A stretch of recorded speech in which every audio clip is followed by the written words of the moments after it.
بسم الله الرحمن الرحيم. الحمد لله رب العالمين. اللهم صل وسلم وبارك على محمد وعلى آل محمد. اللهم انفعنا بما علمتنا وعلمنا ما ينفعنا وزدنا علما وبارك لنا في علمنا وارزقنا الإخلاص في القول والعمل كاملا وعلما نافعا لا ينسى وتوفيقا دائما وصحة ويقينا وعافية. اللهم افتح لنا كل خير. اللهم اكفنا بحلالك عن حرامك وأغننا بفضلك عمن سواك. آمين يا رب العالمين. Alhamdulillah kaum muslimin rahimani wa rahimakumullah. Ini adalah pertemuan yang kedua di dalam bulan Ramadan. Karena itu kita mulai majelis ini dengan membaca ayat-ayat tentang puasa Ramadan yang ada pada surat Al-Baqarah ayat 183.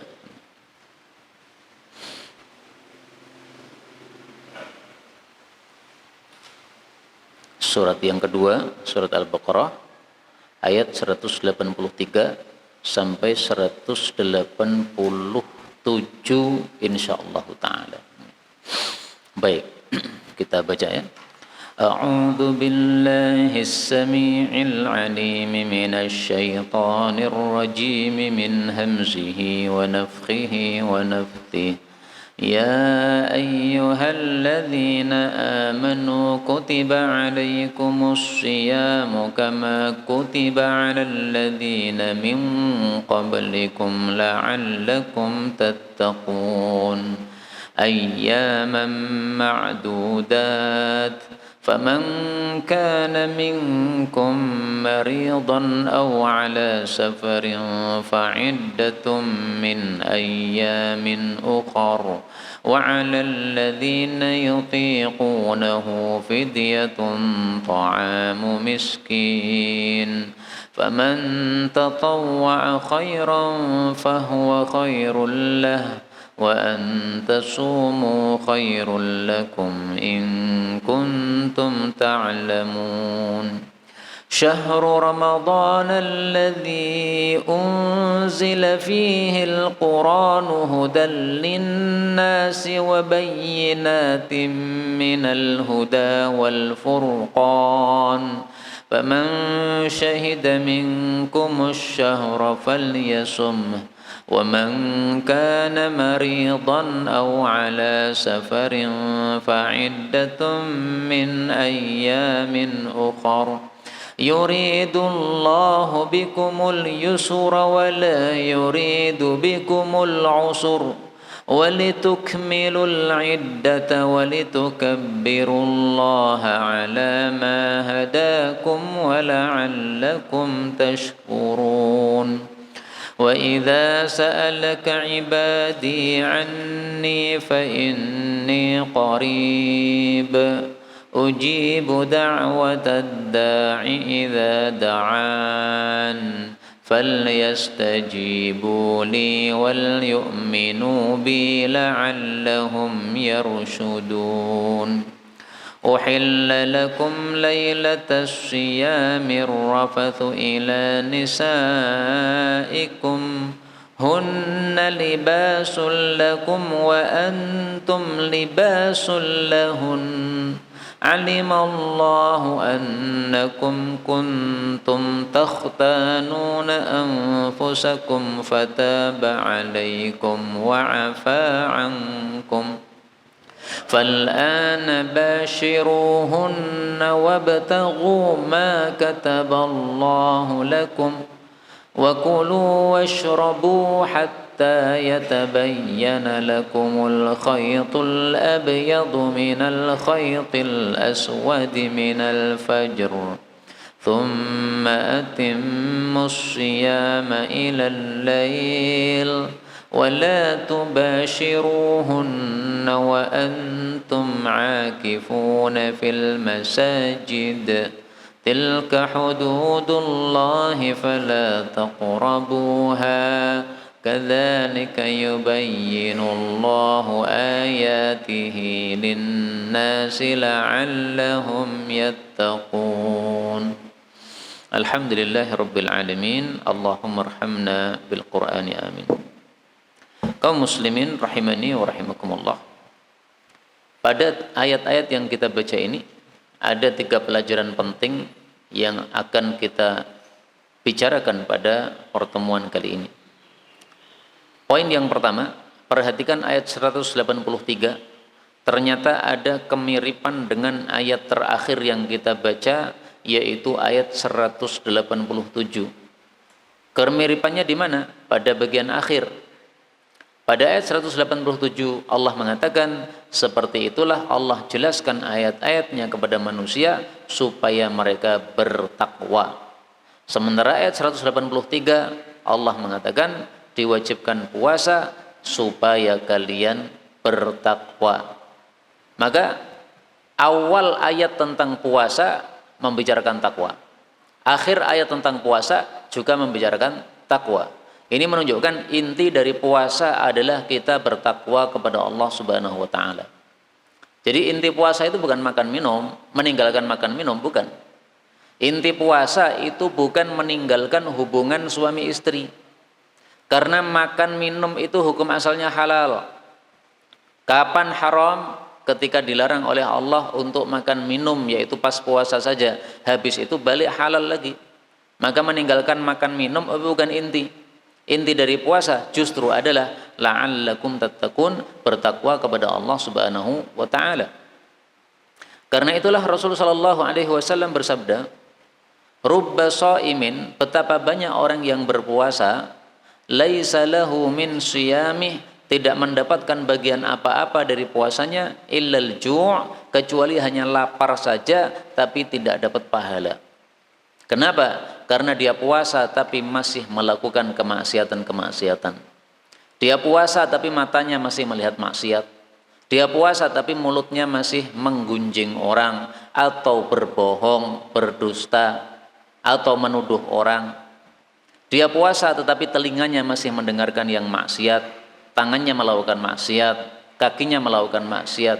Enggak ada gunanya, tidak ada nilai pahalanya di hadapan Allah Subhanahu wa taala.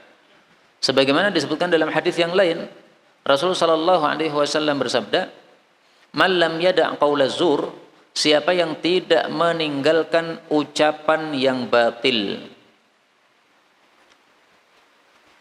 wal amala bihi, dan tidak meninggalkan perbuatan yang batil, falaysa lillahi hajah, maka Allah tidak berkeperluan fi ayyada'a ta'amahu wa syarabahu, terhadap amalan puasanya meninggalkan makan minumnya itu. Allah enggak perlu, artinya Allah enggak kasih pahala. Jadi pahala puasanya 0. Terus fungsinya puasa apa? Cuma menggugurkan kewajiban saja. Kamu sudah puasa Ramadan? Sudah. Nah, sudah gugur kewajiban, tapi pahala 0. Gara-gara apa? Puasanya hanya puasa makan minum. Karena itu puasa dibagi oleh ulama menjadi 3 tingkatan. Saya temukan penjelasan ini dalam kitab Ihya Ulumuddin karya Al-Imam Al-Ghazali rahimahullahu ta'ala. Beliau mengatakan bahwasanya puasa itu ada 3 macam. Yang pertama adalah siyamul awam, puasanya orang-orang awam. Yang kedua adalah siyamul khawas, puasanya orang-orang khusus. Yang ketiga adalah siyamu khawasil khawas, puasanya orang-orang yang lebih khusus lagi. Apa bedanya? Bedanya, kalau puasanya orang-orang awam, itu hanya meninggalkan 3 saja, tidak lebih. Meninggalkan makan, meninggalkan minum, meninggalkan hubungan suami istri. Tapi anggota tubuh masih rutin melakukan kemaksiatan. Nggak ada gunanya puasanya.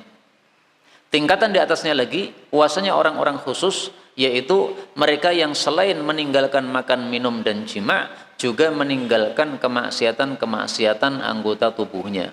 Maka matanya dijaga, mulutnya dijaga, semuanya dijaga, maka ini tingkatannya lebih baik lagi.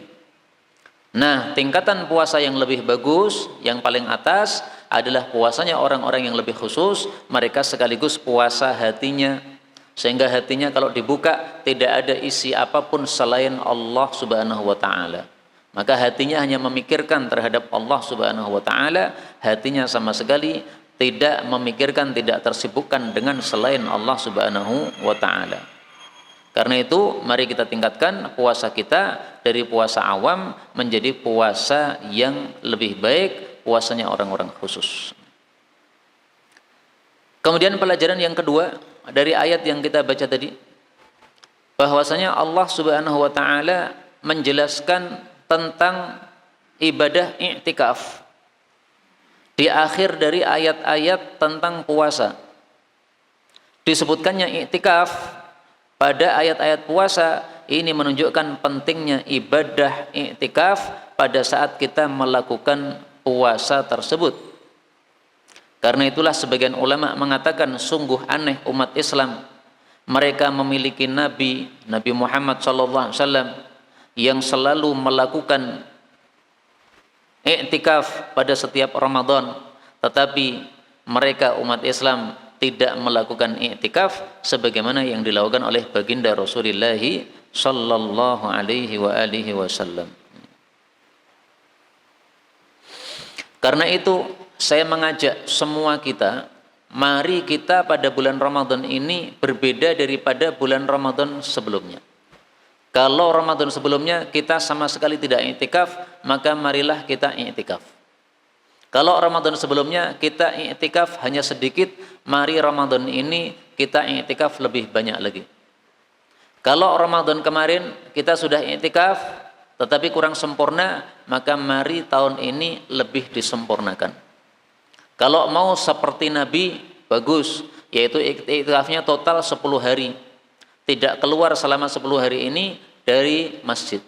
Tapi kalau itu dirasa berat karena masih ada kewajiban-kewajiban yang lain, maka janganlah kita meninggalkan i'tikaf secara total. Karena i'tikaf itu tidak harus total sampai 10 hari. I'tikaf 3 hari juga boleh, i'tikaf hanya malam hari juga boleh. Seandainya semua kita ini sepakat melakukan i'tikaf pada malam hari, maka insya Allah kita akan semangat melakukan ibadah di masjid malam hari untuk mencari Lailatul Qadar, karena banyak temannya. Karena kalau kita i'tikaf sendiri di masjid, noleh kanan noleh kiri nggak ada orang selain diri kita, kita mudah males dan mudah bosen. Tapi kalau banyak orang, di pojok sana ada orang i'tikaf, di tiang sana ada orang i'tikaf, di pojok utara juga ada lagi yang i'tikaf, maka ini menambah semangat kita di dalam melakukan ibadah kepada Allah Subhanahu wa taala pada saat i'tikaf tersebut. Nah, maka paling bagus ini i'tikaf pada bulan Ramadan kalau diatur atau dimobilisasi oleh takmir masjid, difasilitasi sehingga yang i'tikaf pun bisa mendapatkan kenyamanan di dalam ibadah i'tikafnya. Yang ketiga, dari ayat-ayat tentang puasa Ramadan ini tidak bisa tampil karena agak lambat laptop saya, nggak tahu kenapa sebabnya. Allah Subhanahu wa taala menyebutkan di tengah-tengah ayat-ayat tentang puasa Ramadan, tiba-tiba Allah bicara tentang masalah doa. Wa idza sa'alaka ibadi anni fa inni qaribun. Apabila hambaku bertanya kepada engkau tentang diriku, maka sesungguhnya saya ini maha dekat. Ujibu da'watad da'i idza da'an, saya kabulkan doa hambaku ketika dia berdoa kepadaku. Maka marilah bulan Ramadan ini kita jadikan sebagai bulan doa. Perbanyak doa kepada Allah Subhanahu wa taala. Apa yang kita minta? Ya apa yang merupakan hajat kita, silahkan diminta. Kalau bingung apa yang akan diminta, maka minimal kita membaca doa sapu jagat, karena doa sapu jagat ini mencakup semua kebaikan dunia akhirat. Rabbana atina fid dunya hasanah wa fil akhirati hasanah wa qina adzabannar. Jangan lupa juga untuk membaca doa untuk keluarga kita. Karena kalau yang baik cuma kita, keluarga tidak baik, ya tidak nyaman hidup kita. Maka doa ini tolong dibaca setiap malam pada bulan Ramadan, juga setiap hari di luar bulan Ramadan. yaitu Rabbana hablana min azwajina wa dhurriyyatina qurrata a'yun waj'alna lil muttaqina imama. Ini bisa dilihat pada surat Al-Furqan ayat 74. Wahai pemelihara kami, berikanlah kepada kami dari istri-istri kami dan keturunan-keturunan kami penyejuk mata, dan jadikanlah kami bagi orang-orang yang bertakwa sebagai panutan atau contoh yang baik, tauladan yang baik. Ini sangat penting untuk kita baca supaya yang baik tidak hanya kita, tapi seluruh keluarga kita. Istri kita baik, anak kita baik, cucu kita baik, cicit kita baik, terus ke bawah. Karena di sini perhatikan lafalnya, dzurriyyatina, keturunan-keturunan kami. Keturunan-keturunan berarti jamak, turun ke bawah semuanya. Maka kita nggak ngerti nanti kita dapat pahala sebesar apa kalau di antara keturunan-keturunan kita itu ada orang-orang yang soleh, ada ulama-ulama besar. Gara-gara kita sudah berdoa seperti ini, maka apa yang mereka amalkan, keturunan-keturunan mereka, keturunan kita yang mereka amalkan itu ngalir pahalanya sama kita. Karena munculnya keturunan yang baik, salah satu sebabnya doa dari nenek moyangnya. Dan kita kalau termasuk orang-orang yang soleh, orang-orang yang baik, orang-orang yang taat agama, jangan lupa untuk mendoakan nenek moyang juga. Karena tampaknya kita baik itu juga karena doa mereka. Jadi jangan kita merasa sombong terhadap kondisi kita. Saya alhamdulillah setiap hari sholat jamaah ke masjid. Saya alhamdulillah setiap hari baca Quran 1 juz. Nah, kemudian sombong, tidak perlu sombong. Bisa jadi engkau menjadi sebaik itu karena engkau didoakan oleh orang-orang tuamu dulu. Mereka membaca doa ini, Rabbana hablana min azwajina wa dzurriyyatina qurrata a'yun waj'alna lil muttaqina imama. Termasuk doa yang harus kita baca juga pada bulan Ramadan ini adalah doa yang diajarkan Nabi kepada Aisyah radhiyallahu anha. Rasulullah mengatakan, Allahumma innaka afuwun tuhibbul afwa fa'fu anni. Ya Allah, ampunilah aku, engkau itu adalah zat yang maha memberikan ampunan. Kaum muslimin rahimani wa rahimakumullah, ini sebagai muqaddimah untuk kajian pada sore hari ini. Saya ulangi lagi, inti puasa adalah bertakwa. Maka mari kita menjadi orang-orang yang bisa menahan diri dari maksiat, karena itulah inti dari puasa. Yang kedua, i'tikaf adalah sunnah baginda Nabi yang tidak pernah beliau tinggalkan. Maka sebagian ulama mengatakan, sungguh aneh umat Nabi Muhammad mengaku sebagai umat beliau, tapi tidak melakukan sunnah beliau, yaitu i'tikaf.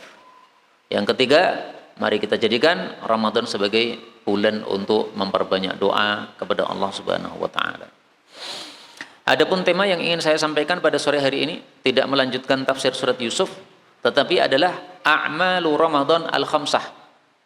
Ada 5 amalan untuk bulan Ramadan yang sangat penting. 5 amalan itu, yang pertama adalah as-saum, ibadah puasa. Tentu saja karena puasa Ramadan, karena Ramadan menjadi tenar karena adanya ibadah puasa padanya. Tapi yang saya maksud di sini adalah marilah kita sempurnakan puasa kita. Jangan puasa seperti orang-orang awam, puasanya hanya puasa dari makan, minum dan jima saja, tapi tidak puasa dari maksiat. Mari kita tingkatkan puasa kita, matanya juga puasa dari maksiat, mulutnya puasa dari maksiat, telinganya puasa dari maksiat, tangannya puasa dari maksiat, semua anggota tubuhnya puasa dari maksiat.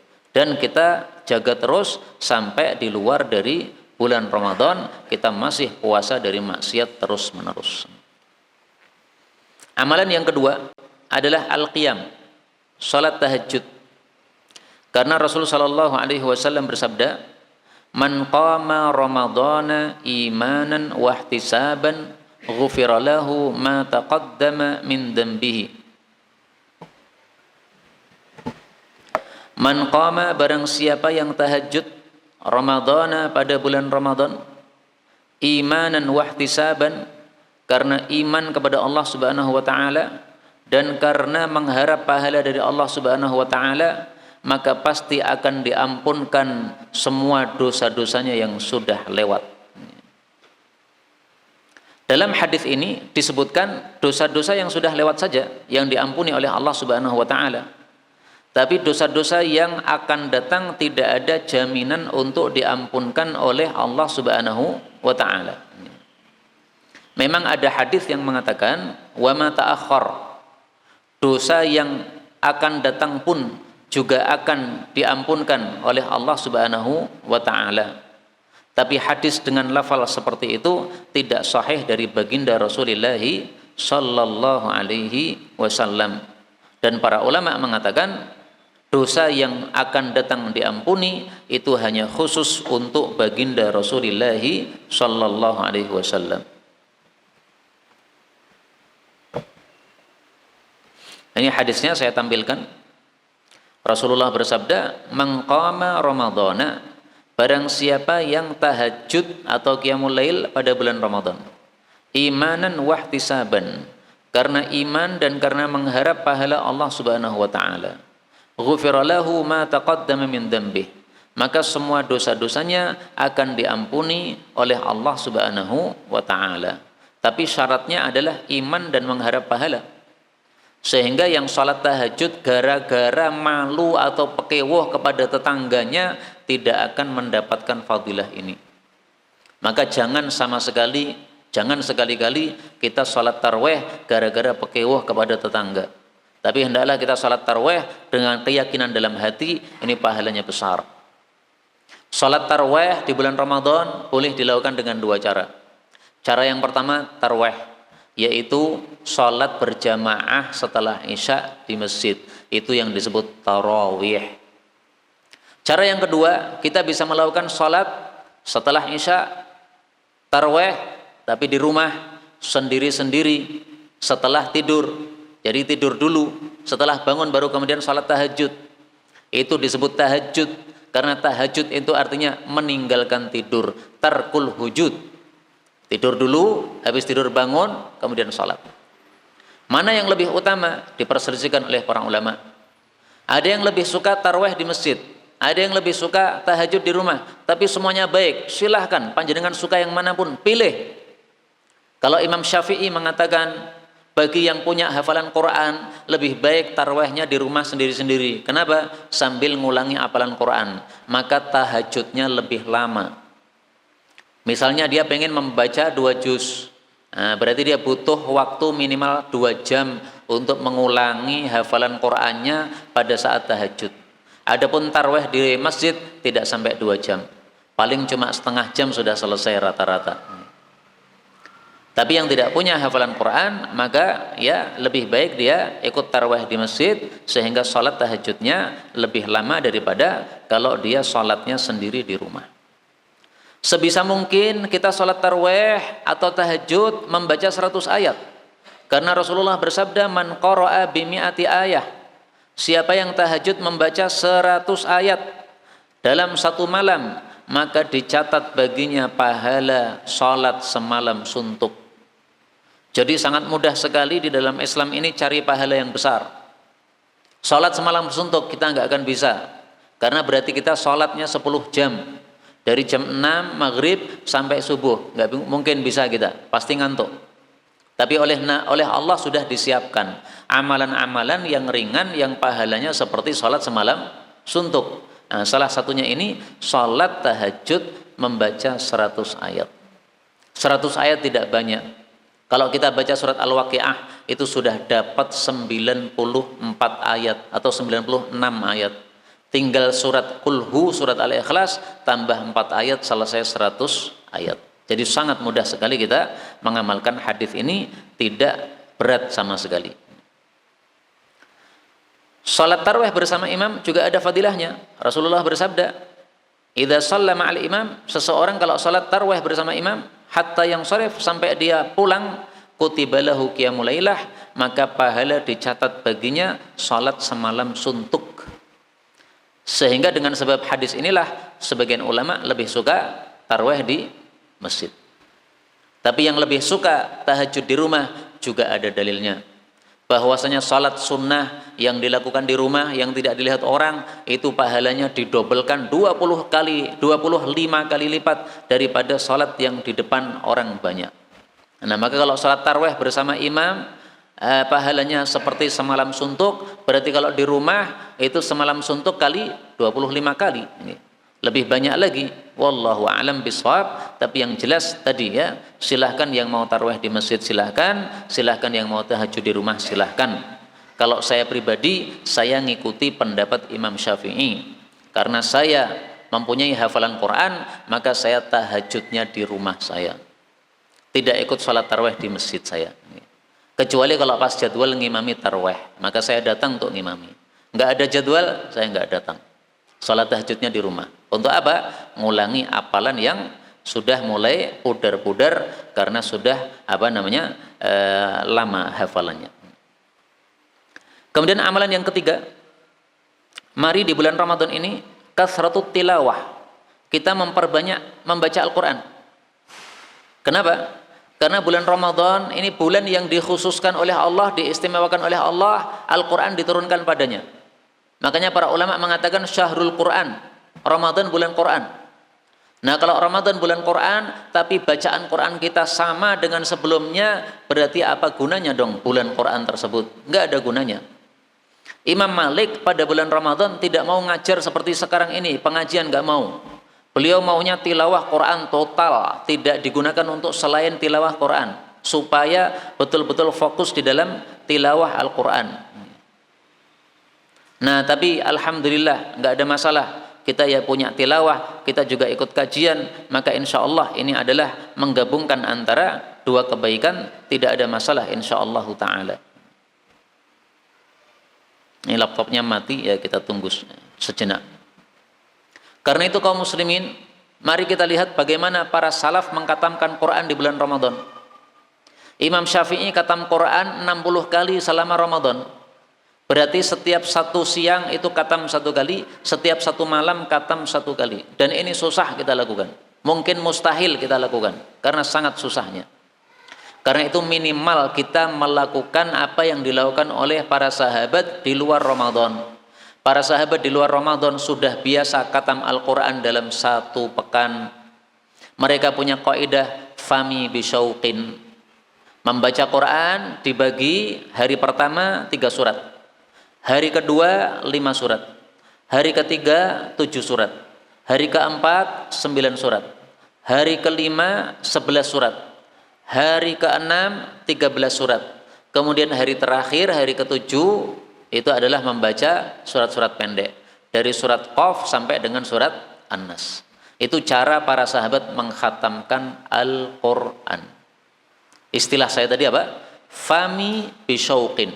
Apa itu fa? Fa itu maksudnya surat Al-Fatihah. Jadi hari pertama membaca surat Al-Fatihah, lanjut Al-Baqarah, lanjut Ali Imran, lanjut An-Nisa. Kemudian mim itu surat Al-Maidah, lanjut surat Al-An'am dan seterusnya sampai ketemu ya, Yunus, surat Yunus, fami, fa, mim, ya. Kemudian bisyauqin, ba, yaitu surat Bani Israel atau surat Al-Isra.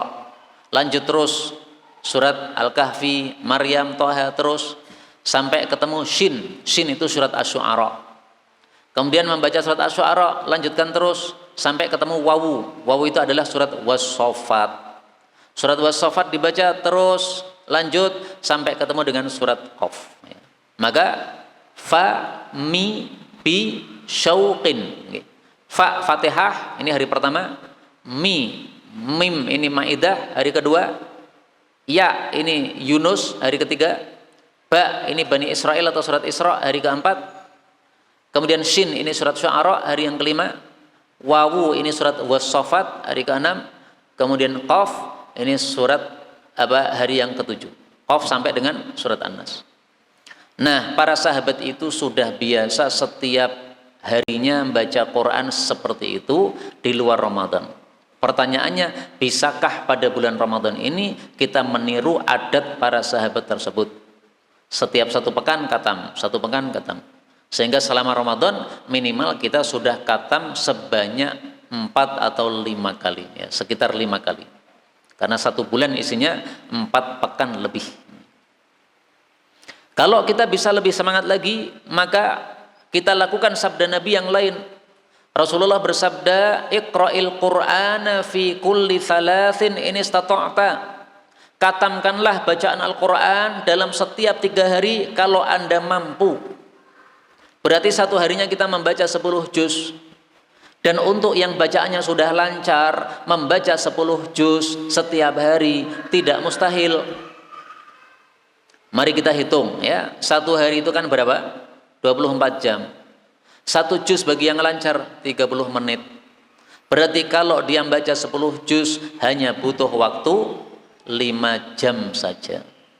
Setengah jam kali 10 berarti 5 jam saja. 24 jam dikurangi berapa? 5 jam. 24 jam dikurangi 5 jam. Masa enggak bisa? Berarti masih sisa berapa itu? Masih sisa 19 jam. Masih banyak, Pak.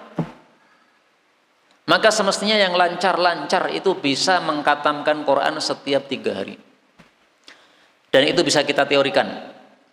Malam itu kan mulai hari ya. Maka habis maghrib kita baca 1 juz. Kan udah kenyang kan? Nah. Kemudian tadi habis isya kalau tidak ikut tarweh bisa baca 1 juz lagi. Kemudian nanti setelah tarweh kalau ikut tarweh maka bisa membaca 1 juz lagi.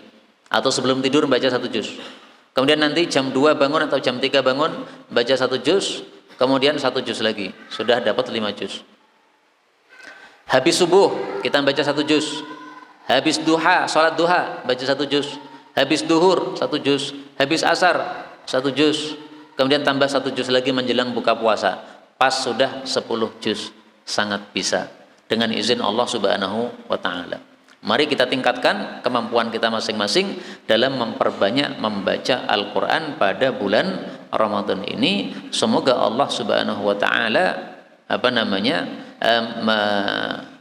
memberkati apa yang kita lakukan selama bulan Ramadan ini.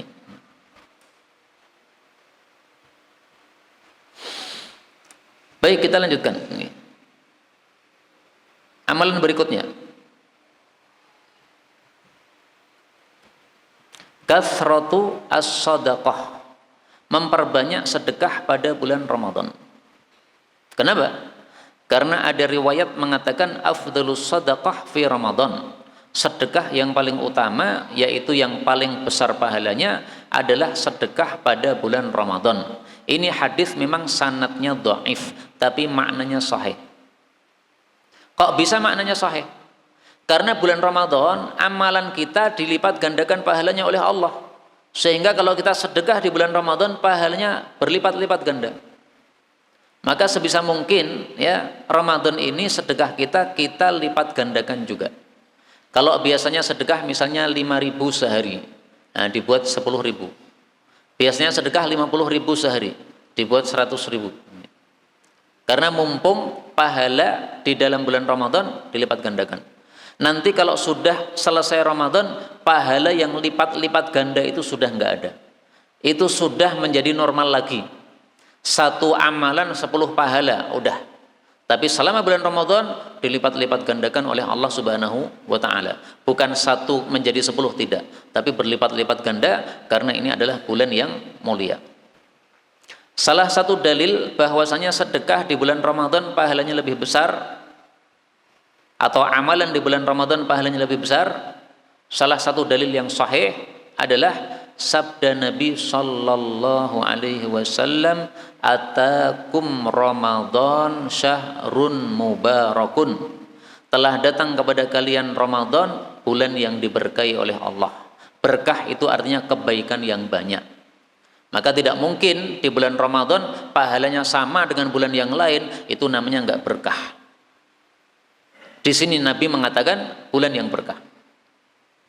Dalil yang kedua, Rasulullah bersabda, "Idza kana Ramadan fa'tamiri."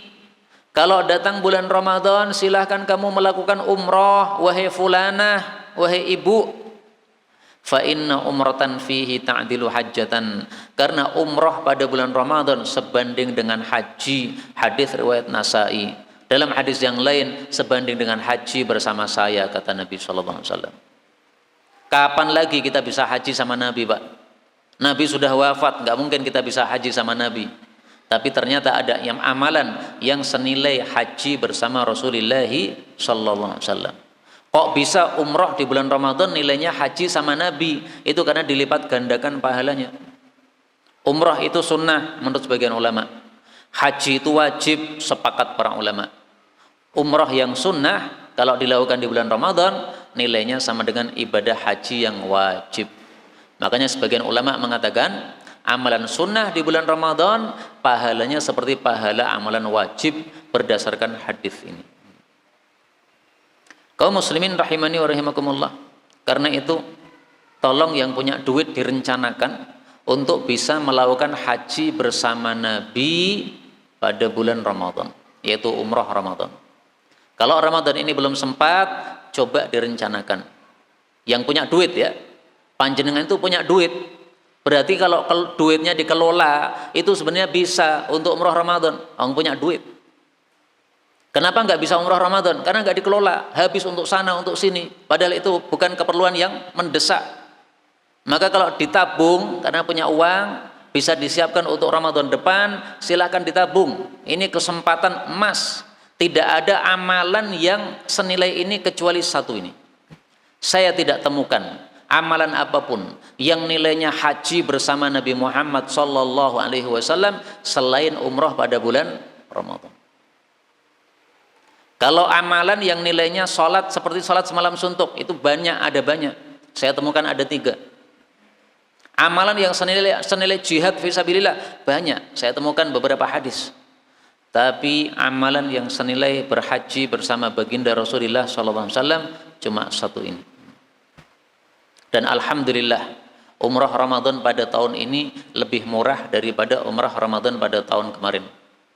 Kemarin saya cari-cari info untuk umrah Ramadan yang paling murah, karena mencarikan untuk ayah saya Ustaz Abu Abdillah, itu saya dapatnya harga 40 juta paling murah. Sekarang banyak ya yang membuat umrah Ramadan harga 25 juta, 33 juta, enggak sampai 40. Nah, maka yang punya duit itu bisa direncanakan untuk Ramadan depan. Bahwasanya saya akan melakukan haji bersama Rasulullah sallallahu alaihi wasallam pada tahun depan, yaitu melakukan umrah pada bulan Ramadan.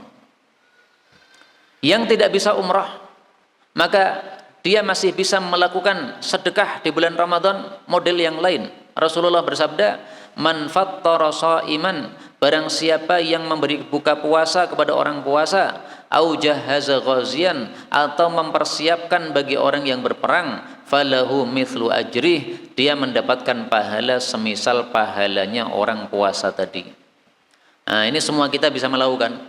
Karena memberi buka puasa itu tidak harus sampai kenyang. Panjenengan ngasihkan 1 gelas minum, itu sudah fattara sha'iman. Panjenengan ngasih 1 butir kurma, itu sudah fattara sha'iman.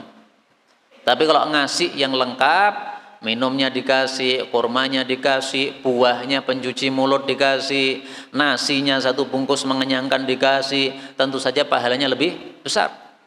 Tapi maksud saya, semua kita bisa melakukan sunnah ini. Apapun yang Anda berikan kepada orang puasa, itu sudah termasuk fattara sha'iman. Ngasih buah, 1 buah semangka, ditaruh di masjid, sehingga orang masuk masjid makan semangka tersebut, sudah termasuk fattara sha'iman. Dan ini jangan disalahpahami, yang termasuk fattara sha'iman itu hanya makanan yang masuk mulut awal kali saja. Enggak. Karena sebagian orang mengatakan gitu, saya lebih suka ngasih kurma. Kenapa? Kurma itu yang masuk pertama kali mulutnya orang puasa, itulah fattara sha'iman. Salah pemahaman seperti itu. Para ulama tidak menjelaskan seperti itu. Apapun yang dimakan oleh orang puasa ketika dia sudah buka puasa, itu sudah termasuk fattara sha'iman. Meskipun dia memakannya nanti setelah tarawih, sama aja. Jadi ngasih jaburan tarawih itu juga termasuk fattara sha'iman menurut penjelasan para ulama rahimahumullahu ta'ala. Bahkan mereka mengatakan, kalau engkau kasih makan kepada orang yang sahur, itu mendapatkan pahala yang sama juga.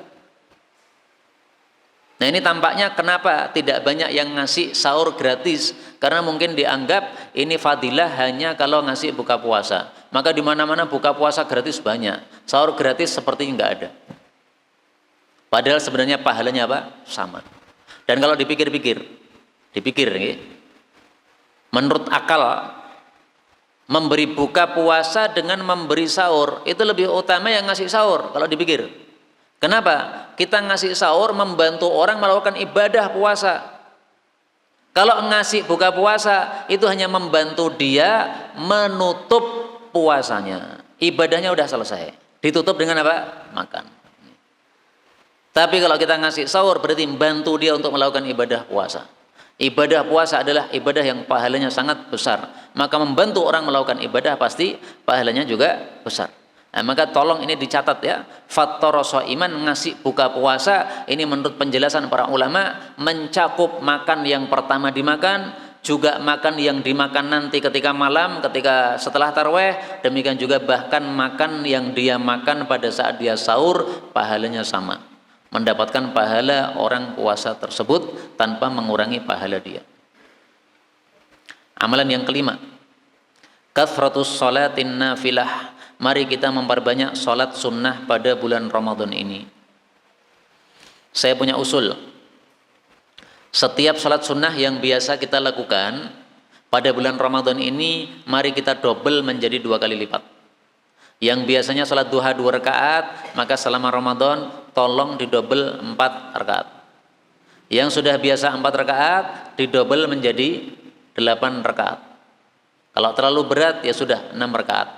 Yang penting tidak seperti biasanya. Kenapa? Karena bulan Ramadan pahalanya dilipat gandakan. Mumpung dilipat gandakan, kita perbanyak amal. Nanti kalau Ramadan sudah selesai, kita sholat pahalanya normal sudah. Nah, selama pahalanya tidak normal ini dilipat gandakan oleh Allah, perbanyak amal sholat kita. Gambarkan seandainya kita bekerja di pabrik digaji 100.000 sehari, tapi khusus Ramadan digaji 200.000. Masuk atau bolos kita? Pasti masuk terus. Nah, maka amalan kita selama Ramadan dilipat gandakan, mari kita tambah, kita lipat gandakan juga amal kita. Kenapa ibadah sholat yang kita perbanyak? Karena Rasulullah bersabda, as-sholatu khairu maudhu'. Sholat itu adalah amalan yang paling baik yang disyariatkan oleh Allah Subhanahu wa Ta'ala. Karena itu siapa yang mampu untuk memperbanyak puasa, silahkan dia memperbanyak sholat, silahkan dia memperbanyak sholatnya. Makanya Imam Ahmad sholatnya 300 rakaat, Harun ar-Rasyid sholat sunnahnya 100 rakaat. Nah, bisa nggak kita selama Ramadan ini menambah jumlah sholat sunnah kita menjadi 100 rakaat? Kalau tidak bisa, ya minimal usulan saya tadi. Biasanya datang ke masjid sebelum duhur, qobliyah duhur 2 rakaat. Yuk qobliyahnya jadi 4 rakaat. Biasanya habis duhur, ba'diyah duhur 2 rakaat. Yuk selama Ramadan ba'diyahnya 4 rakaat. Biasanya sholat duha 2 rakaat. Yuk selama Ramadan menjadi 4 rakaat. Biasanya sholat tahajud 11 rakaat. Yuk selama Ramadan tambah lagi 23 rakaat. Atau kalau biasanya 1 jam menjadi 2 jam. Jumlah rakaatnya tetap 11 rakaat, tapi yang biasanya 1 jam maka ditambah menjadi 2 jam.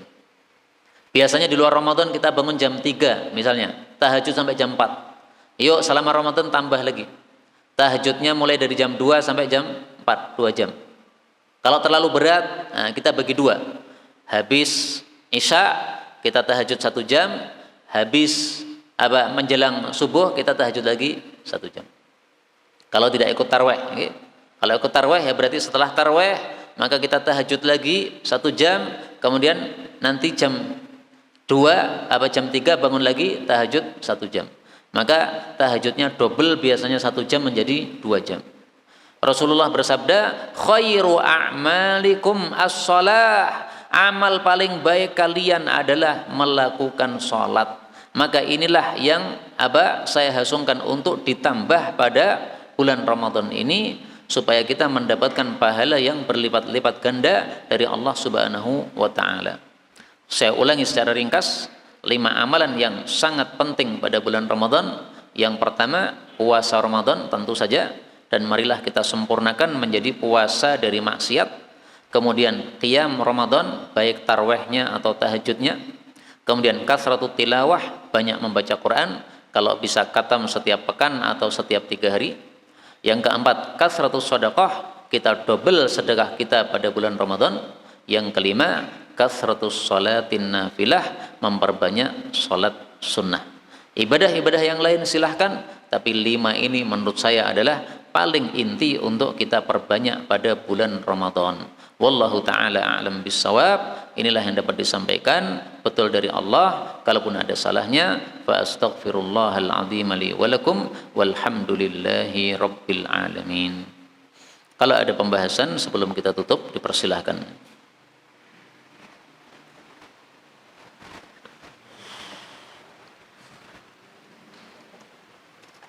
Bismillah. Assalamualaikum, kapan waktu sahur itu habis? Waktu sahur habis ketika sudah terbit fajar shodiq. Dengan kata lain, ketika sudah terdengar adzan subuh, karena adzan subuh itu dilakukan ketika sudah terbit fajar shodiq. Dalilnya Allah Subhanahu wa taala mengatakan pada surat Al-Baqarah ayat 187. Wa kulu washrabu, silahkan makan, minum, sahur sampai jelas bagi kalian tali putih dari tali hitam. Maksudnya sampai terbit fajar shodiq. Tapi khusus bagi yang bangunnya kesiangan, kemudian dia belum selesai makan, meskipun mendengar adzan, silahkan dilanjutkan makannya sampai selesai, tidak apa-apa. Tidak dilanjutkan juga tidak apa-apa, ya. Tapi dilanjutkan, diperbolehkan oleh Rasulullah sallallahu alaihi wasallam. Barang siapa yang mendengar adzan, yaitu adzan subuh, wal ina'u ala yadihi, sementara wadah makan masih di tangannya alias belum selesai makannya, fala yada'hu, jangan dia taruh wadah tadi sampai dia selesaikan hajatnya darinya. Hadis riwayat Abu Dawud, derajatnya sahih. Apakah membersihkan telinga dengan cotton bud atau alat lain membatalkan puasa? Tidak. Kenapa? Karena tidak termasuk dari makan atau minum atau jima. Pembatal puasa yang inti 3 ini. Masih ada yang lain-lain, ya. Tetapi yang inti 3 ini. Makan enggak, minum enggak, jima enggak, maka tidak membatalkan puasa. Apakah melakukan 1 kali dari sunnah Nabi itu termasuk sudah mengamalkan? Menurut sebagian ulama begitu. Kalau kita membaca 1 sunnah Nabi, ya, yang tidak wajib dilakukan, ya, tapi yang hukumnya sunnah, kemudian kita lakukan, meskipun hanya sekali seumur hidup, maka sudah termasuk pengamalnya. Misalnya tadi, ya, Rasulullah bersabda, kalau datang bulan Ramadan, kamu lakukan umrah karena senilai dengan haji. Seandainya sudah kita lakukan sekali saja seumur hidup, tidak setiap Ramadan datang ke sana, udah cukup. Udah termasuk pengamal hadis tadi. Tapi kalau melakukan setiap Ramadan, ya bagus, ya. Jadi setiap Ramadan boleh kita apa? Melakukan umrah, nggak ada masalah. Bukan termasuk apa? Berfoya-foya atau berlebih-lebihan, tidak. Yang penting kewajiban ditunaikan. Tapi kalau kewajiban tidak ditunaikan, itu yang salah. Melakukan sesuatu yang sunnah, tapi yang wajib malah terbengkalai, itu salah.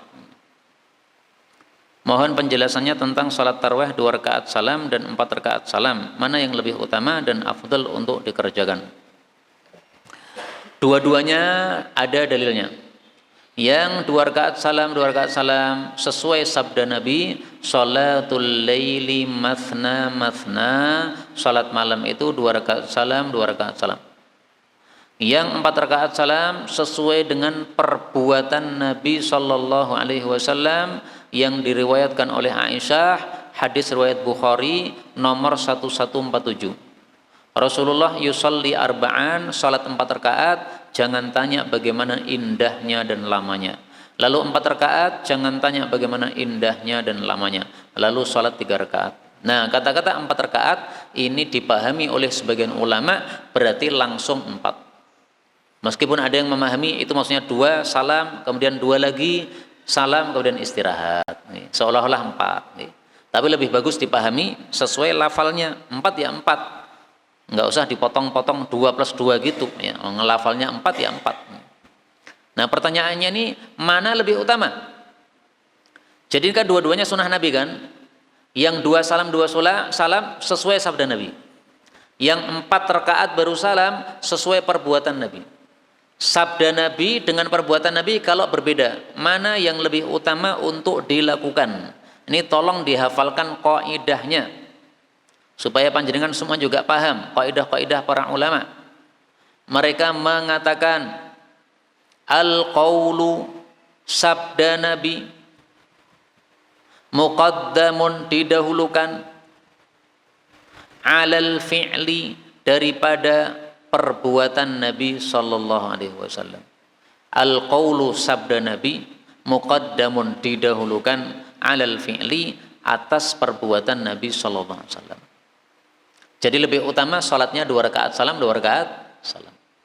Tapi seandainya 4 rakaat salam untuk mengajarkan kepada masyarakat supaya mereka paham itu juga sunnah, itu juga boleh, itu juga baik. Berarti nilainya 2, nilai salat malam dan nilai mengajarkan ilmu. Dan saya sengaja kadang-kadang ya di satu masjid tiba-tiba saya ngimami salat tarawih, saya bilang kali ini kita akan tarawih 4 salam 4 salam. Kenapa? Supaya kita pernah mengamalkan hadis ini. Seumur hidup sebisa mungkin semua hadis yang kita baca pernah kita amalkan meskipun hanya 1 kali. Wallahu a'lam bishawab. Kita tutup dengan doa karena Ramadan ini adalah waktu doa mustajab. Allahumma salli ala Muhammad wa ala ali Muhammad. Allahumma inna nas'aluka al-khaira kullah wa na'udzubika minasyarri kullih. Rabbana atina fid dunya hasanah wa fil akhirati hasanah wa qina adzabannar. Rabbana hab lana min azwajina wa dhurriyyatina qurrata a'yun waj'alna lil muttaqina imama. Allahumma ansur man nasaraddin واخذل من خذل المسلمين وانصر المستضعفين من المؤمنين وأيدهم بروح منك يا أرحم الراحمين. اللهم انصر المجاهدين وارحم المستضعفين ودمر أعداء الدين واطمس على أموالهم. اللهم اقسم لنا من خشيتك ما تحول بيننا وبين معاصيك ومن طاعتك ما تبلغنا به جنتك ومن اليقين ما تهون به علينا مصائب الدنيا.